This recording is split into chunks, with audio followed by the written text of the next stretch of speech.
வணக்கம். நல்லா இருக்கீங்களா? அக்காமலை கொஞ்சம் வெயிலாக இருக்குது. நைட்டு பயங்கர குளிர் பனி இருக்குது. இப்போ வந்துட்டு கட்டுக்களை உடைத்தெறிதல் அப்படிங்கிறத பற்றி சொல்கிறேன். அதாவது எதுன்னா, நம்ம ஏதாவது ஒரு கட்டுகளுக்குள்ளே இருந்தோம்னு சொன்னால் அதை நம்ம விட்டுறணும். அப்போ தான் கடவுளுக்கு பிடித்தமான பிள்ளைகளாக நடக்க முடியும். அது எப்படி அப்படின்னு பார்த்தோம்னு சொன்னால், ஏதோ இந்த டிவி பார்க்குறது, செல்ஃபோன் பார்க்குறது, இல்லைன்னா ஏதாவது ஒரு போதை வஸ்துக்களுக்கு அடிக்ட் ஆகிறது, இந்த மாதிரி ஏதாவது ஒரு செயினாக நம்மளை எதாவது பிடிச்சிருக்கோம், அந்த மற்றவங்கள பற்றி குறை சொல்கிறது, இல்லைன்னா ஏதாவது ஒரு முக்கியமான விஷயங்கள், ஏதாவது ஒரு கட்டுக்கள் நமக்கு தான் தெரியும். அது நீங்கள் பார்க்குற ஒவ்வொருத்தருக்கு தெரியும். ஏதாவது ஒரு தரை பற்றி புறணி பேசிகிட்டு இருக்கிறது, இல்லைன்னா குறை சொல்லிகிட்டு இருக்கிறது, இந்த மாதிரி மற்றவங்கள் எப்படி இருக்காங்கன்னு பார்த்துட்டு எடை போடுறது, இந்த மாதிரி ஏதாவது ஒரு விஷயம் நம்ம கட்டுக்குள்ளே இருப்போம். இந்த 2026 ஆண்டு நம்ம அதை கண்டிப்பாக விட்டுறணும்.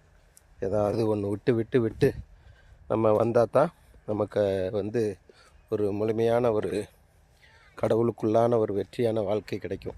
அது நம்ம வாழ்க்கையில் அனுபவப்படுத்தணும். நம்ம பார்க்குறவங்ககிட்டே சொல்லணும். ஏதாவது ஒருத்தன் கட்டுக்குள்ளே இருக்கான்னு சொன்னால், நீ இந்த மாதிரி கெட்ட பழக்கத்துலேருந்து விடுபடு.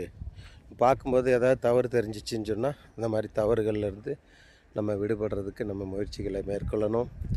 அவங்கள்ட்ட புத்திமதி சொல்லணும். அந்த மாதிரி சொன்னோன்னு சொன்னால், நம்ம கடவுளுடைய பிள்ளைகளாக இருக்கணும். அது எந்த மதத்தை சார்ந்தவங்களாக கூட இருக்கலாம். நமக்கு ஏதோ பிடித்தமாக நம்ம ஏதாவது ஒன்று அடிக்டாக இது இல்லைன்னா முடியாது அப்படிங்கிறதுலேருந்து நம்ம கொஞ்சம் கொஞ்சமாக விடுபட்டு வந்தோம்னு சொன்னால், கடவுள் நம்மளை ஆசீர்வதிப்பார். நம்மளும் வெற்றியான வாழ்க்கை வாழலாம். மோட்ச ராஜ்யத்துக்கு நம்ம போய் சேரலாம். ஒவ்வொருத்தருக்கும் ஒரு கிரீடம் கடவுள் வச்சுருக்காரு.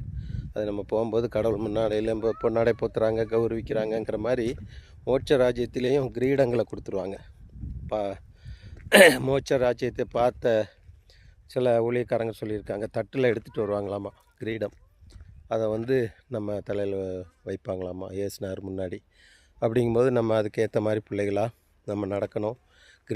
கிரீடங்களை பெற்றுக்கொள்ளும் பிள்ளைகளாக இருக்கும் பொழுது கடவுளுடைய பிடித்தமான பிள்ளைகளாக இருக்குது. கடவுளுக்கு பிடித்தமான பிடித்தம் இல்லாத காரியங்கள் எது நம்ம வாழ்க்கையில் இருந்தாலும் அதை நம்ம விட்டோம்னு சொன்னால் கண்டிப்பாக அந்த கட்டுகள்லேருந்து விடுதலை ஆக ஆக ஆக இந்த 2026 ஆண்டு உங்களுக்கு ஒரு மெயினாக நிறைய பேர் இப்போ கடன் வாங்குகிறாங்க. நிறைய கடன், கோல்டு லோனு, வீட்டு லோனு, அந்த மாதிரி வாங்கி தேவைக்கு அதிகமாக வாங்கி நிறைய கஷ்டப்படுறாங்க. அதெல்லாம் விட்டுறணும். முடிஞ்ச அளவுக்கு இருக்கிற கடன்களை முடிச்சுட்டு நம்ம புதுசாக ஒரு வாழ்க்கையை தொடங்குறதுக்குரிய பார்க்கணும். சிலவங்க தகுதிக்கு மீறி உதவி பண்ணுவாங்க. தாங்கிட்டே இருக்காது, ஆனால் உதவி பண்ணுவாங்க. அந்த மாதிரி விஷயங்கள்லாம் நம்ம ஆலோசித்து எது தேவையோ அதை வச்சுக்கிட்டு